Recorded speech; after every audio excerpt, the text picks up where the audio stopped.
and we no longer are a nation that elevates the highest ideals of civilized behavior, then how do we say in our prayers and at the end of our speeches, God bless America?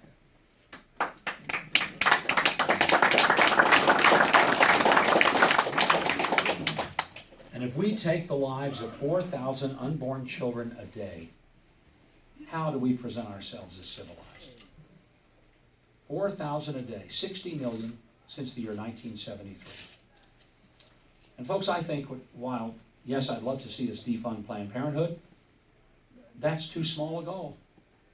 We should do something that's more important, that more honors who we are as a country. I hear people say, well, if I'm president, I'll work toward a constitutional amendment, or I'll work toward the overthrow of Roe v. Wade. Well, that's fine, but that's really not very effective. Because I think we already have a constitutional amendment that takes care of protecting unborn children. It's called the Fifth Amendment. It says that no person can be deprived of life or liberty without due process. And the 14th Amendment, which applies to the state, says that everybody has equal protection under the law. So if you really just take the 5th and 14th Amendment at their word, if I'm president, that's exactly what I'll do. And here's what that means. We'll recognize that every person in this country, including the unborn, who are persons, not just blobs of tissue, but persons.